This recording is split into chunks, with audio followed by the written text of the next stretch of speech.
É uma mulher abençoada.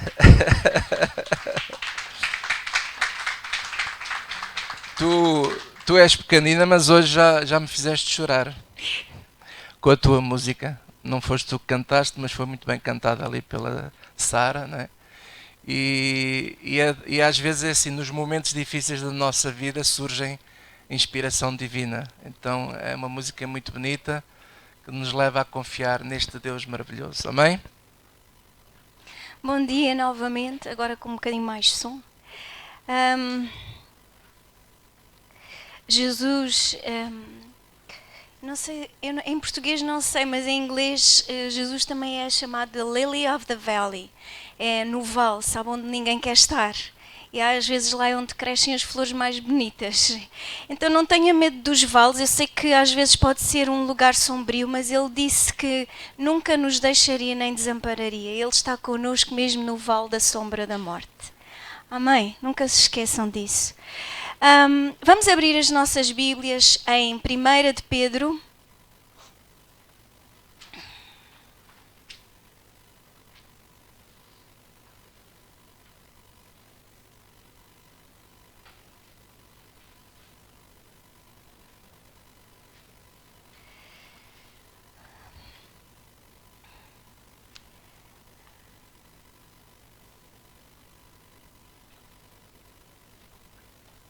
Primeira de Pedro, no capítulo 2.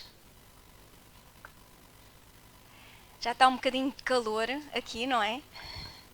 Hoje vai aquecer bem.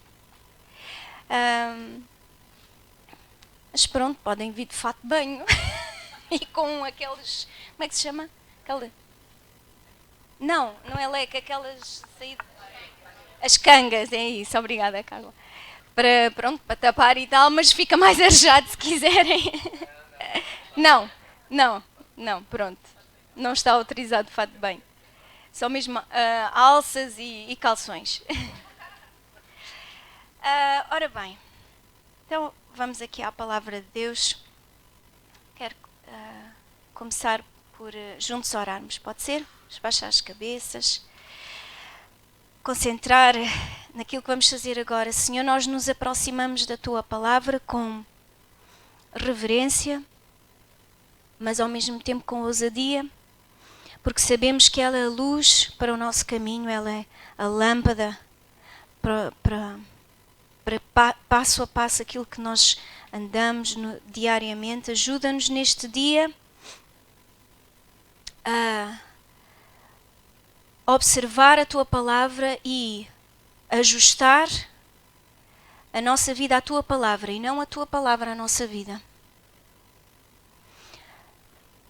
Ajuda, Senhor, ajuda-me a mim pessoalmente a transmitir a Tua palavra, que ela é cheia de verdade, mas também do Teu amor. Por isso eu te peço que seja transmitida com esse espírito e que seja entendida com esse espírito pelos meus irmãos, por todos aqueles que irão ouvir depois também esta mensagem, que recebam como um recado de um pai que cuida dos seus filhos, porque a Tua palavra diz que aquele filho que é amado é corrigido pelo pai. E nós queremos ser filhos amados, porque nós já o somos, mas que o sejamos também na prática. E como filhos amados que somos, sejamos moldáveis à Tua palavra, pela Tua palavra, Senhor. Porque sabemos que Tu tens um futuro e uma esperança para nós. Tens ideias boas para nós, tens um futuro bom para nós. E nós acreditamos que é isso que estamos a viver, em nome do Senhor Jesus. Amém? Concordam? Se para o irmão do lado, se ainda não teve a oportunidade de dizer bom dia, diga olá, como está? Eu sei que é uma parte às vezes um bocadinho incomodativa da reunião, falar uns com os outros. Há pessoas que são, que 11 ainda é hora de estar a acordar, mas vamos fazer esse esforço por amor ao nosso Senhor. Então, em 1 de Pedro, no capítulo 2, vamos ler do 1 ao 10, eu vou ler, e depois vamos fazer aqui algumas paragens. Voltamos atrás e fazemos algumas paragens. Diz assim: deixando, pois, toda a malícia e todo o engano e fingimentos e invejas e todas as murmurações, desejai afetuosamente, como meninos novamente nascidos, o leite racional, não falsificado, para que por ele vades crescendo, se é que já provastes que o Senhor é benigno. E chegando-vos para ele, pedra viva, reprovada na verdade pelos homens, mas para com Deus, eleita e preciosa. Vós também, como pedras vivas, sois edificados casa espiritual e sacerdócio santo para oferecer sacrifícios espirituais agradáveis a Deus por Jesus Cristo. Pelo que também na Escritura se contém: eis que ponho em Sião a pedra principal da esquina, eleita e preciosa, e quem nela crer não será confundido.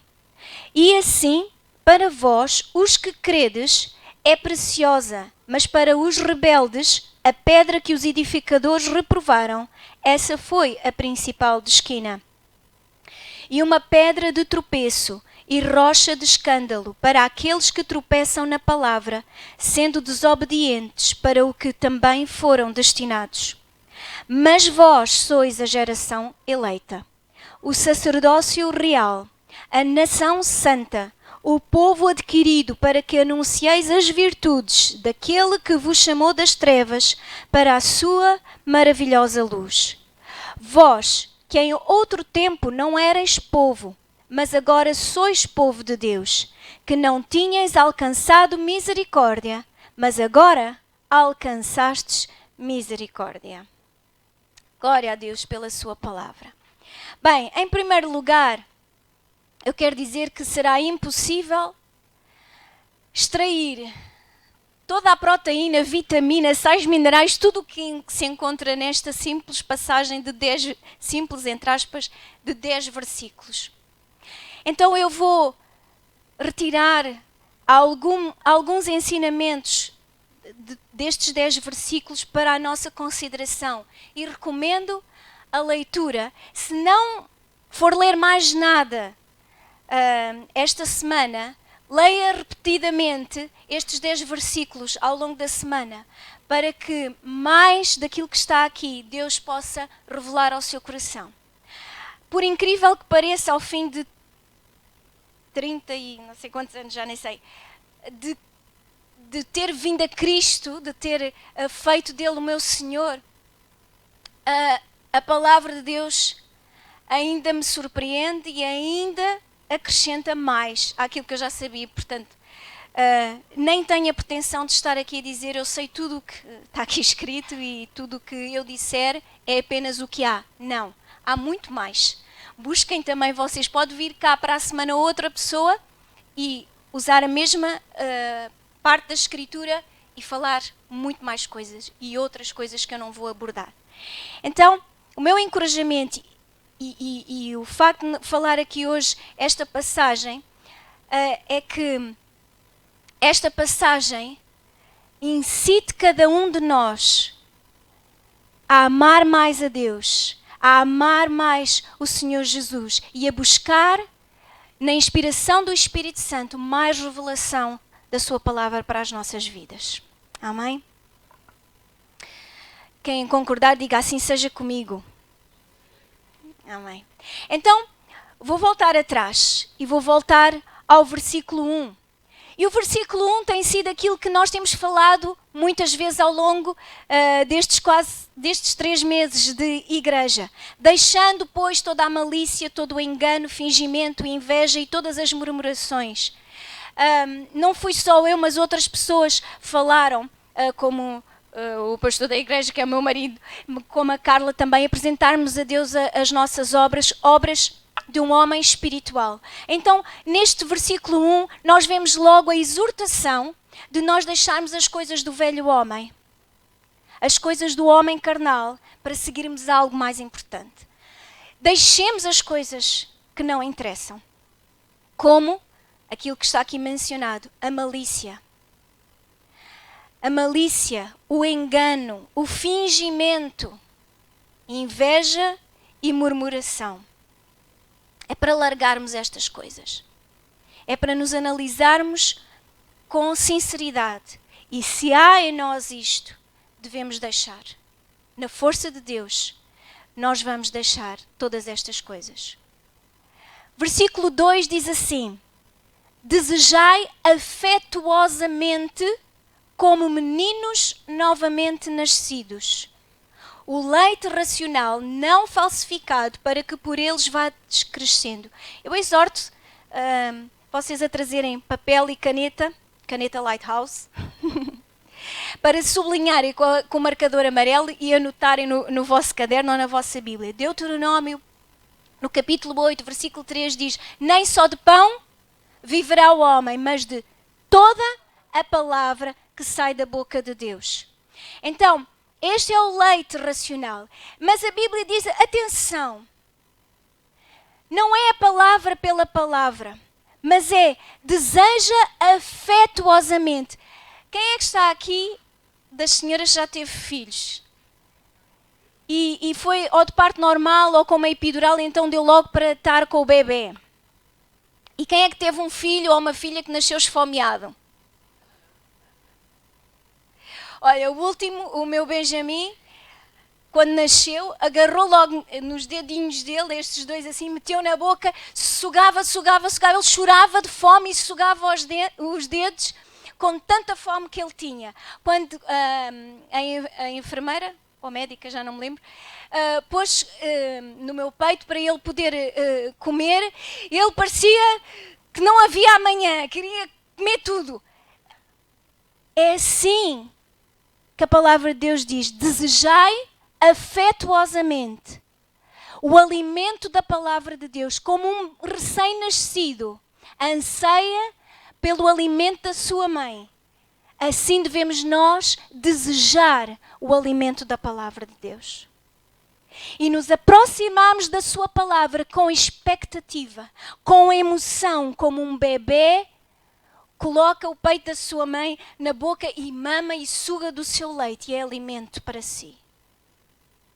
Porque esse alimento não só é importante para a saúde, para o crescimento, porque a Bíblia diz no final do versículo 2, para que por ele vades crescendo, porque crescimento é sinal de saúde em todas as áreas, não é só em altura, mas também cerebralmente, não é? Que tudo esteja a funcionar bem, que os nossos órgãos funcionem bem. Isso é crescimento saudável. E o que a palavra de Deus provoca em nós é um crescimento saudável em todas as áreas. Por isso nós não podemos só ler, digamos, os versículos cor-de-rosa, apesar de todas as Bíblias, ou a maior parte, exceto aquela que já vem toda colorida, já vem a preto e branco, não é?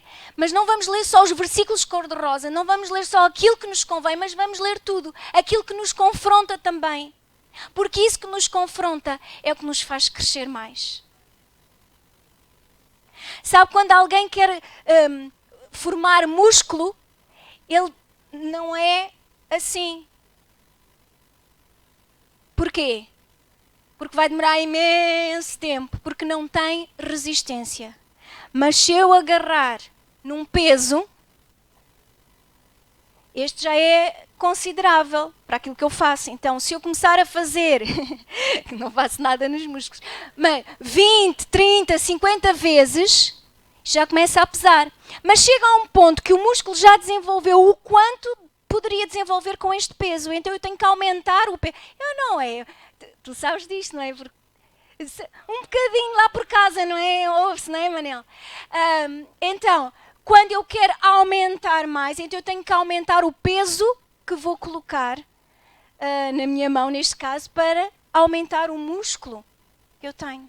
Então, não vale a pena nós passarmos só a ler João 3,16. Deus amou o mundo de tal maneira, ai Deus é amor, ai Deus ama, ai tão bom, é amor, é só amor.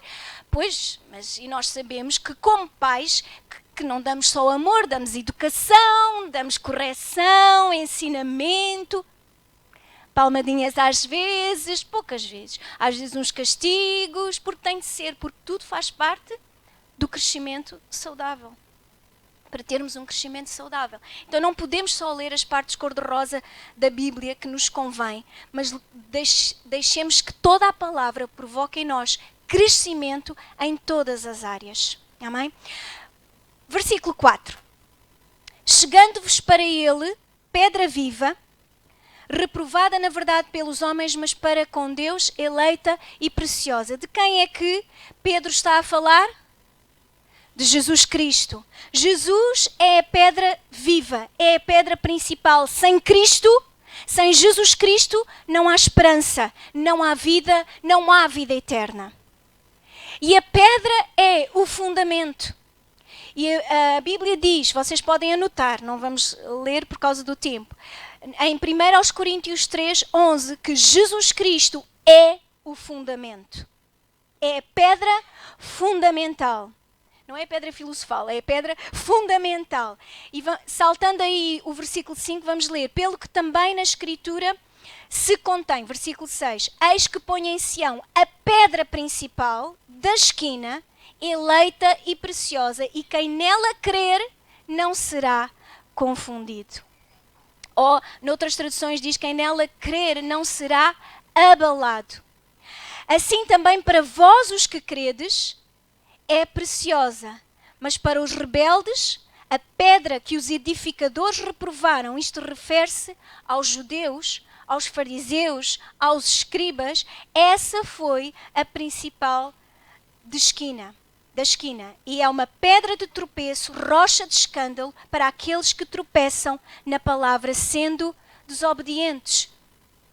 Então, para nós, Jesus é uma pedra principal, é a pedra principal, é a pedra de esquina, é o fundamento da nossa vida, é o nosso exemplo.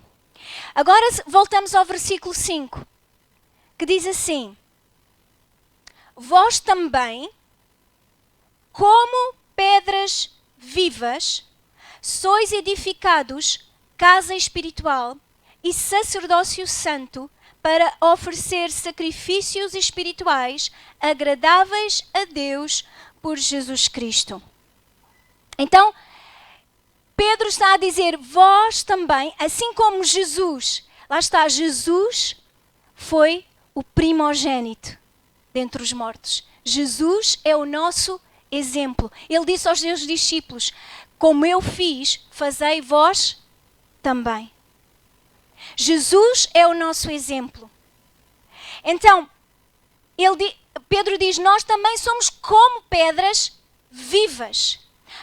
Diga assim comigo, eu não sou tijolo, sou pedra viva. Então, eu queria vos mostrar antes, para vos mostrar o que é uma pedra, uma das formas de ser uma pedra de esquina principal é esta aqui. Esta é a principal. Ou então, às vezes, quando se faz uma esquina assim, é a principal. Sem esta pedra, cai tudo. Estão a ver? Aqui é a construção que tem que ter este suporte, mas quando entra a pedra principal, ela suporta o peso das outras pedras. E é isto que Jesus faz por nós. Jesus suporta o peso de todas as pedras. Ele é o nosso sumo sacerdote. Ele é o Cordeiro de Deus. E com o seu sangue ele comprou homens de toda a língua, tribo e nação. Glória a Deus. Ele é Senhor. Ele é a pedra de esquina. Então, nós não somos o quê? Que eu estava a dizer. Não somos tijolos. Tijolos. Tudo igual. Já repararam que não somos todos iguais? Mas os tijolos são. Basicamente, ninguém quer, quando constrói uma parede de tijolo, quer ter um tijolo de cada nação. Né? Porque há nações que fazem os tijolos mais escuros, fazem formatos diferentes, mas quando nós queremos uma parede de tijolo, queremos uma parede de tijolo igual. Mas nós não somos como tijolos. Pedro diz que nós somos como pedras. Vamos ver aqui as pedras. Nós somos como pedras. Conseguem ver bem? Senão a gente tem que arranjar óculos. Não. Ou então eu passo a folhinha. Então neste desenho de pedras nós conseguimos ver que há pedras de vários formatos para se encaixar umas nas outras, para construir algo. Neste caso seria como uma parede, ou assim. estamos a ver aqui que elas têm formatos diferentes e é como nós. Nós somos como pedras vivas, nós temos formatos diferentes, mas não significa que é impossível estarmos juntos ou construirmos juntos algo bonito. Significa que vai ter de haver ajustes. Ai, agora começa a parte difícil. Pois é. Eu escrevi aqui assim nas minhas notas, e a nossa, entre aspas, utilidade, porque às vezes isto é visto mal, Deus não nos usa como instrumentos, mas Deus tem instrumentos para conseguir nos moldar e nos fazer utilizáveis no seu propósito. A nossa utilidade está no facto de nós nos deixarmos esculpir para encaixarmos uns nos outros e construirmos uma casa espiritual, o edifício de Deus, a sua igreja. Então, Deus usa instrumentos. E referindo à pedra, olhem-me estes instrumentos de um escultor, de um pedreiro. É um martelo, é umas coisas afiadas, eu não sei se vocês conseguem ver. Tem ali uma coisa que parece um martelo, mas é um escopo? Não, é qualquer coisa que se cair no dedo dói muito. Não dói, pois não? Dói muito, dói muito. E temos também umas coisas afiadas, como é que se chama? Pois, vê-se que eu percebo muito disto, mas lá está, é porque depois de tantos títulos talvez eu diga este assim, eu estava para dizer que Deus é o escultor e nós a pedra. Eu não percebo nada disto porque eu não sou escultora, nem sou, como é que se diz, o mestre de obras. Isso é Deus, ok? Então Deus usa ferramentas. E eu estava a olhar para estas ferramentas e de repente veio assim este pensamento, estas ferramentas parecem-me agressivas. O martelo, esta coisa aqui, que é pesada também, aquilo afiado. E depois a gente imagina, né, o escultor a esculpir a pedra, e eu penso assim, se a pedra falasse, havia de gritar pouco, que é como eu faço às vezes, quando Deus agarra no instrumento e começa a querer esculpir-me, eu começo logo, ai não, aí não, sou só eu. Então, às vezes, ao olharmos para os instrumentos que Deus usa, pensamos assim, isto é muito agressivo. E às vezes pensamos, porque o instrumento parece agressivo, que Deus está zangado quando Ele quer nos esculpir. Mas quem é que sabe que o escultor, quando está a esculpir uma obra de arte, ele não está zangado? Mas ele está concentrado a querer extrair o melhor que aquela pedra tem. Como, por exemplo, uma imagem assim. Eu acho muito bonita. E está cravado, foi esculpido na pedra. E nós temos o exemplo de coisas lindas, as igrejas católicas e outros mosteiros e monumentos que temos, coisas esculpidas em pedra, maravilhosas. Mas se aquelas pedras falassem, haviam de dizer, isto doeu tanto.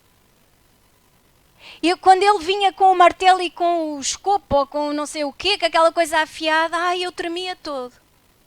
Mas depois eu vejo as pessoas olharem para mim, embevecidas com a minha beleza, com aquilo que está aqui, que o escultor fez em mim, e eu só tenho a agradecer ao escultor. Então Deus quer esculpir em nós, em conjunto e individualmente, algo maravilhoso. Então quando se sentir a ser esculpido, não pense que Deus está zangado, porque faz parte da arte do escultor. Usar instrumentos que até parecem agressivos, mas que vão extrair o melhor de nós.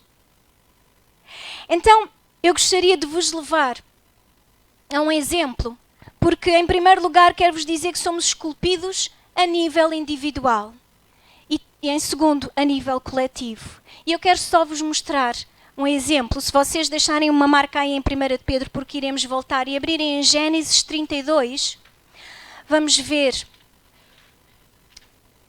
um bocadinho da história de Jacó. Gênesis é o primeiro livro da Bíblia, capítulo 32.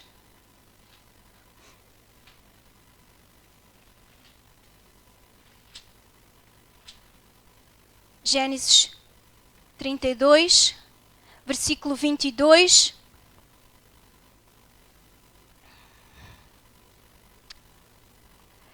Então, deixem-me só contextualizar a história de Jacó em breves palavras para aqueles que não estão tão a par.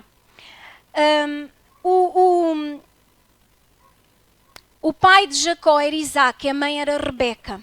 E a Rebeca, durante muito tempo, foi estéril, depois teve gêmeos. E os gêmeos chamaram-se Esaú e Jacó. Esaú quer dizer vermelho e Jacó quer dizer suplantador, enganador.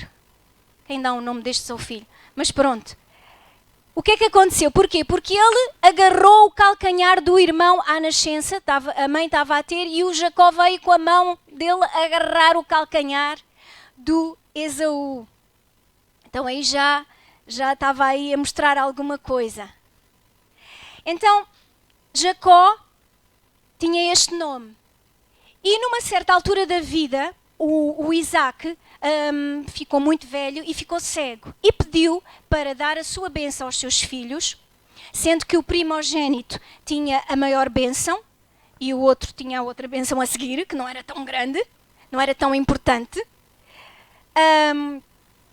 Ele pediu que o filho mais velho, o Esaú, que nasceu primeiro. Porquê? Porque Isaac gostava mais de Esaú, Rebeca gostava mais de Jacó. Não vamos hoje falar sobre coisas familiares, mas infelizmente havia este cenário lá em casa. E então, quando a Rebeca ouviu que Isaac ia dar a bênção ao filho Esaú, como ela preferia ao Jacó, engendrou um esquema com o seu filho Jacó para que a bênção da primogenitura fosse para Jacó e não para Esaú. O que é que aconteceu? Jacó, porque Esaú era muito peludo, Jacó disfarçou-se com pelos de lado animal e foi ao pé do pai, que já estava cego, que não via que filho é que era, e disse... E quando se aproximou com o guisado que o pai tinha pedido, disse, então, demoraste pouco, isto foi muito rápido. E disse, porque Deus abençoou-me e trouxe-me logo a caça e fiz logo, aleluia. Glória a Deus. À mistura para suavizar a mentira. E depois, o pai disse assim, tu cheiras a Esaú, porque cheirava a animal, não é? Que ele era caçador. Tu cheiras a Esaú, mas a tua voz é de Jacó. Quem és? E ele disse, eu sou Esaú. E o que é que aconteceu? Ele realmente levou a bênção, que ao fim e ao cabo, veja, ele conseguiu-a ilegitimamente, mas Esaú já lhe tinha vendido a primogenitura por um ensopado de lentilhas. Mas não vamos entrar por aí, este é só o resumo da história. Entretanto, o que é que aconteceu? Jacó teve de fugir do irmão, porque senão cortava-lhe o pescoço. Ficou tão zangado, tão zangado. Então ele teve muito tempo fora, entretanto casou-se, e é a história da Raquel. Jacó, Raquel, é um jogo assim. Mas pronto, para adiante. Então ele decide mais tarde, depois de ser tão enganado pelo Labão, que era o seu sogro, né? O enganador foi enganado, ele cansou-se e teve instrução de Deus para voltar para a sua terra. Mas ele estava assim do irmão. Porque Jacó não se tinha esquecido daquilo que tinha feito. Então, neste caminho do encontro com o seu irmão Esaú, versículo 22. E levantou-se aquela mesma noite e tomou as suas 2 mulheres e as suas 2 servas e os seus 11 filhos e passou o val de Jacob. E tomou-os, Jacob. Jaboque, peço desculpa. Sim, Jaboque. E tomou-os e fê-los passar o ribeiro e fez passar tudo o que tinha. Jacó, porém, ficou só e lutou com ele um varão até que a alva subia. E vendo que não prevalecia contra ele, tocou a juntura da sua coxa e se deslocou a juntura da coxa de Jacó, lutando com ele. E disse: deixa-me ir, porque já a alva subiu. Porém ele disse: não te deixarei ir, se me não abençoares. E disse-lhe: qual é o teu nome? E ele disse: Jacó. Então disse: não se chamará mais o teu nome Jacó, mas Israel, pois como príncipe lutaste com Deus e com os homens e prevaleceste. E Jacó lhe perguntou e disse: dá-me, peço-te a saber o teu nome. E disse: por que perguntas o meu nome? E abençoou-o ali. E chamou Jacob o nome daquele lugar Peniel, porque dizia: tenho visto a Deus face a face, e a minha alma foi salva. E saiu-lhe o sol quando passou a Peniel, e manquejava da sua coxa. Por isso os filhos de Israel não comem o nervo encolhido que está sobre a juntura da coxa até o dia de hoje, porquanto ele tocara a juntura da coxa de Jacó no nervo encolhido.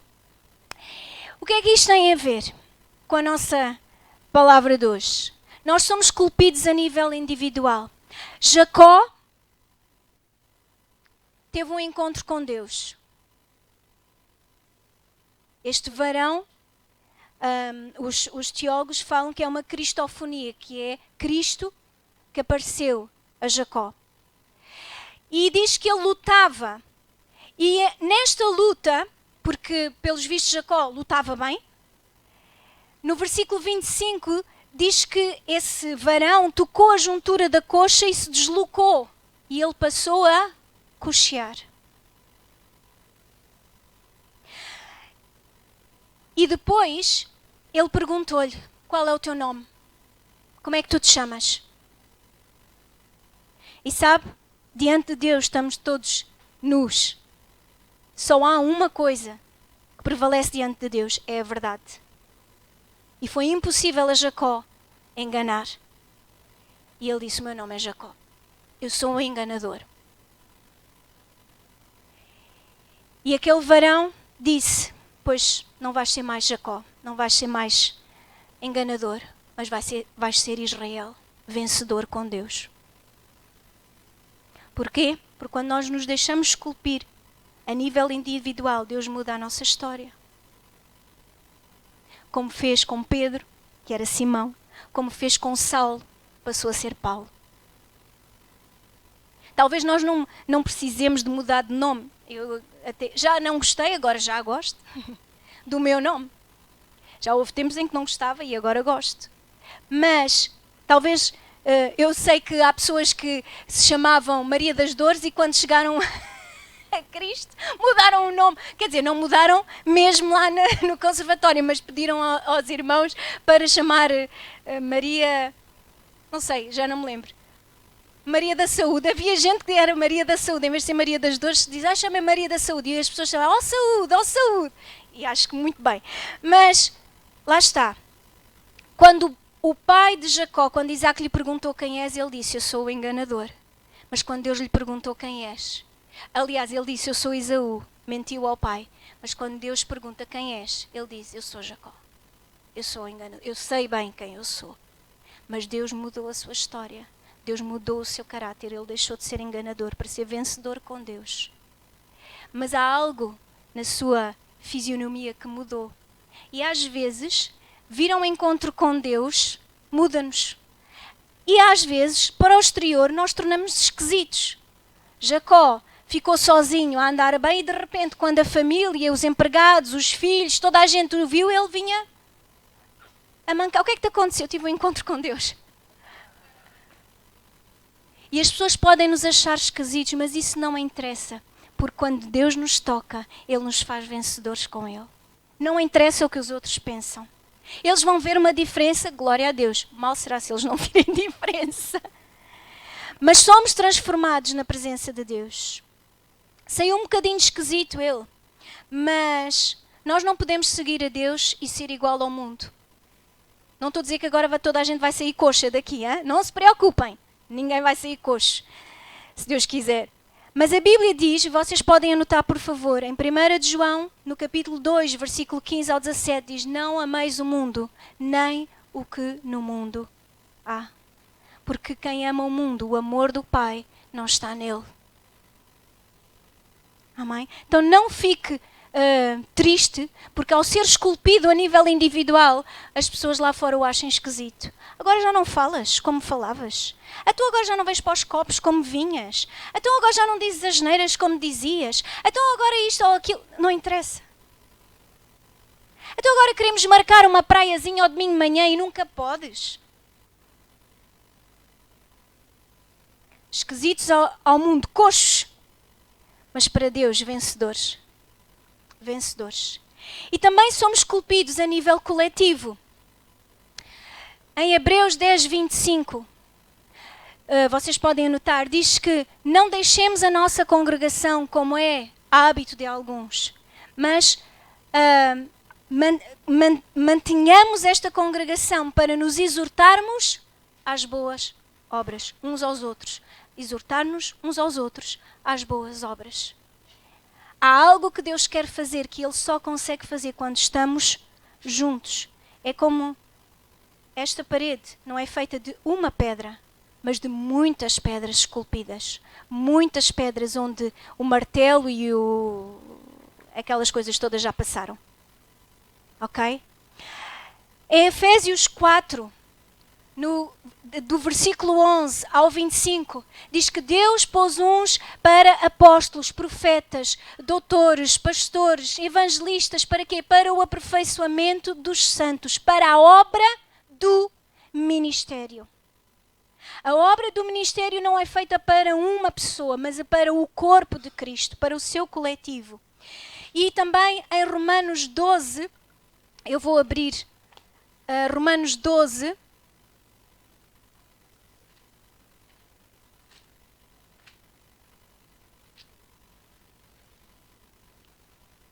do versículo 4 ao 8, diz assim: porque assim como num corpo temos muitos membros e nem todos os membros têm a mesma operação ou a mesma função, assim nós que somos muitos, somos um só corpo em Cristo, mas individualmente somos membros uns dos outros. De modo que, tendo diferentes dons, segundo a graça que nos é dada, se é profecia, seja ela segundo a medida da fé. Se é ministério, que seja em ministrar. Se é ensinar, haja dedicação ao ensino. Ou o que exorta, use esse dom em exortar. O que reparte, faça-o com liberalidade. O que preside, com cuidado. O que exercita misericórdia, com alegria.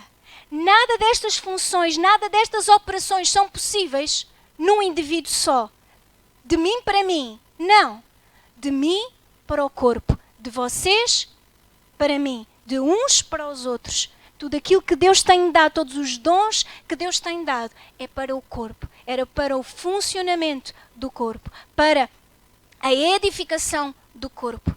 Porque não temos tudo. Precisamos uns dos outros. Precisamos uns dos outros para fazer um edifício bonito para Deus. Amém? Agora vamos voltar a 1 de Pedro 2, 9, nesta fase final. Versículo 9. Diz assim: mas vós sois a geração eleita. Mas vós sois a geração eleita, o sacerdócio real, a nação santa, o povo adquirido, para que anuncieis as virtudes daquele que vos chamou das trevas para a sua maravilhosa luz. E neste versículo eu quero ressaltar geração eleita. Nós somos a geração eleita. Não somos os indivíduos eleitos. Somos uma geração eleita. É um coletivo. E o que é que quer dizer eleito? Eleito vem da palavra grega eklektos, que significa ek, fora, e lego, reunião. Significa alguém escolhido do meio de um grupo maior para serviços ou privilégios especiais. Então nós fomos retirados do meio de um grande grupo para um serviço e para privilégios especiais. somos a geração eleita. Há tanta gente lá fora com crises de identidade, com eu não sirvo para nada, eu não faço nada, o que é que Deus quer de mim? Tu fazes parte da geração eleita, que foi escolhido do meio de um grande grupo, foi escolhido especificamente para um serviço e privilégio especial. E que serviço e privilégio especial é esse? Em primeiro lugar, a linha A. Serviço especial, o que é?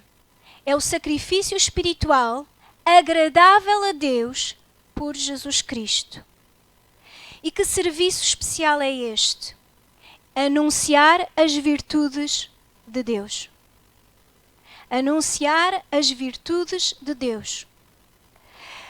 Anunciar as virtudes de Deus não quer dizer, então agora somos todos pregadores, então, pastor, quando é que é a minha vez de estar aqui a anunciar as virtudes?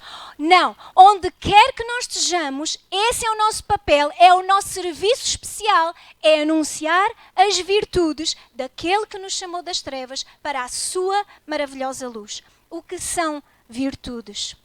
Virtude é uma palavra grega, arete, que diz assim, é uma palavra usada para descrever qualquer qualidade que evocava uma estima preeminente por uma pessoa. Mais tarde tornou-se também o valor intrínseco, a excelência moral e bondade. E também é uma palavra que serve para referir a manifestação do poder milagroso de Deus. Vamos anunciar que Deus nos amou de tal maneira que enviou o seu Filho unigênito para que todo aquele que nele crê não pereça, mas tenha a vida eterna. Mas também que enviou a sua palavra e nos sarou e nos livrou do que era mortal. E que também os filhos dos leões necessitam e padecem fome, mas aquele que teme ao Senhor de nada tem falta. Como guardará o mancebo o seu caminho sem pecar, observando conforme a palavra do Senhor.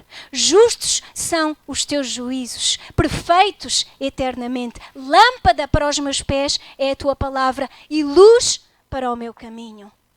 Virtudes de Deus, e que ao nome de Jesus todo o joelho se dobra e toda a língua confessa que Jesus é Senhor. Por isso é que podemos expulsar demónios em nome de Jesus. Então, o serviço especial, o sacrifício espiritual é o quê? É falar das coisas boas de Deus. É também o amor ao próximo. Tudo o que façamos, façamos em nome do Senhor. É o que diz lá em Colossenses 3,17. Em Mateus 25,34 diz que quando nós fizemos a um dos pequeninos visitar na prisão, alimentar, dar roupa, cuidar, a ele o estamos a fazer. Isso é um serviço especial. Que é mais meditar na palavra de Deus, sacrifício de louvor, conforme dizem Hebreus 13:13, sacrifício de louvor é o fruto dos lábios que confessam o seu nome. Isso são serviços especiais. Aquilo que nós fizemos já aqui esta manhã, ao cantarmos para Deus, é um serviço especial que cabe à geração eleita fazer. E a Bíblia diz que se nós não o fizermos, Ele levantará pedras, calhaus. E nós não somos calhau, nós somos pedras vivas. Amém? Então, quase que era esse o título, mas não, porque depois fica mal na internet. Não sou calhau, não fica bem. Se calhar tinha mais visualizações. Ok, e para terminar, quer dizer que nós temos privilégios especiais. Temos um privilégio especial. E eu quero dizer, há bocadinho eu estava a referir, nós temos muita gente dentro da igreja muito frustrada porque não tem a oportunidade de estar num púlpito, não tem um microfone, e por isso agora hoje em dia temos tantos youtubers, tantos influenciadores. Já não se pode mais. Mas, porquê? Porque há tanta gente que não sabe o que é que eu sou, o que é que eu vou fazer. Faça assim, faça assim. Não! Lembre-se, você e eu, nós somos parte da geração eleita. Fomos tirados de um grupo para um serviço e com privilégios especiais. Sabe, quando você vê andar aí na estrada aquele automóvel com a matrícula branca com as letras vermelhas, corpo diplomático, saiba que eles têm um serviço especial, mas também têm privilégios especiais que todos nós gostaríamos de ter. E nem vou mencionar alguns, que é para não surgir inveja, que temos que largar, diz logo no versículo 1, está bem? Mas nós temos ainda melhor, porque eles têm momentaneamente, nós temos eternamente. E o quê? Agora vou ser um bocadinho rápida, está bem? Depois vocês vão lá e veem o vídeo outra vez. Nós temos o privilégio de ter acesso ao Pai. Diz em Romanos 8,15 que nós temos o Espírito que clama Abba. Abba. Como não há duas sem três, Abba significa paizinho. O mundo lá fora não consegue chamar a Deus de paizinho. Mas nós somos a geração eleita. Nós podemos chamar paizinho ao Deus Criador.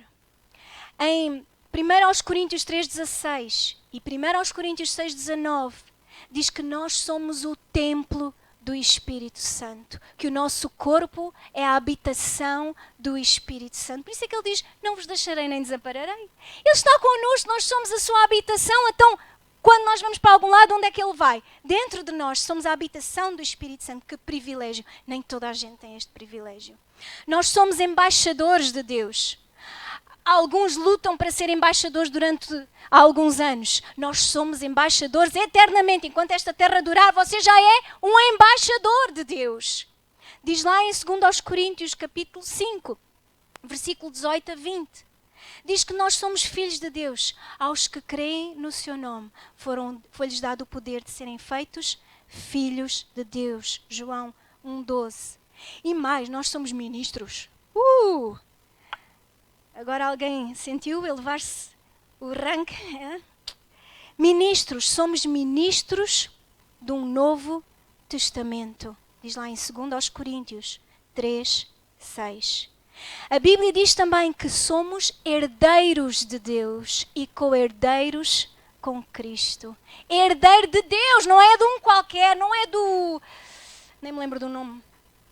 De um qualquer que tenha muito dinheiro aqui na Terra. Nós somos herdeiros de Deus. Nós vamos herdar esta galáxia, as outras todas que nós não sabemos que existem, nós vamos herdar tudo de Deus, porque Ele é o Pai, e o Pai deixa tudo, dá tudo aos seus filhos. E nós somos herdeiros de Deus. Deus nos deu o seu nome. Ele disse, ide por todo o mundo, pregai o Evangelho a toda a criatura. Em meu nome, expulsarão os demónios, porão as mãos sobre os doentes e eles ficarão curados, falarão novas línguas, se beberem alguma coisa mortífera, não vos fará dano algum.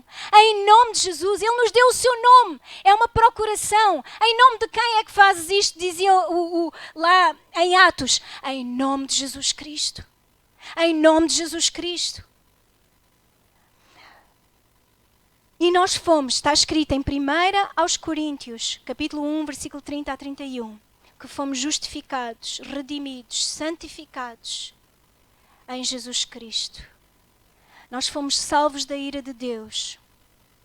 E em 1 João, capítulo 5, versículo 12 e 13, diz que quem tem o Filho tem a vida. E estas coisas vos escrevi para que saibais que tendes a vida eterna em Jesus Cristo.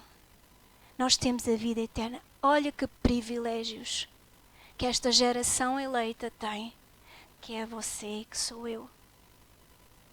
Então, mediante isto, qual deve ser a nossa resposta quando vemos estas coisas a aproximarem-se de nós?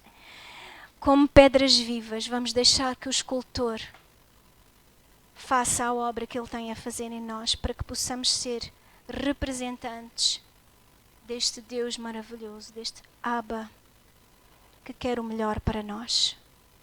Então, quando nos aproximamos da palavra de Deus, que desejemos afetuosamente, como meninos novamente nascidos, o leite racional da palavra de Deus, para que por ela cresçamos, dia após dia.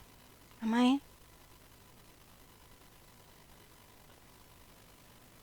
Muito bem, glória a Deus. Aleluia. Vamos abrir agora, por favor, enquanto o grupo de louvor pode chegar aqui, em Filipenses, capítulo 4.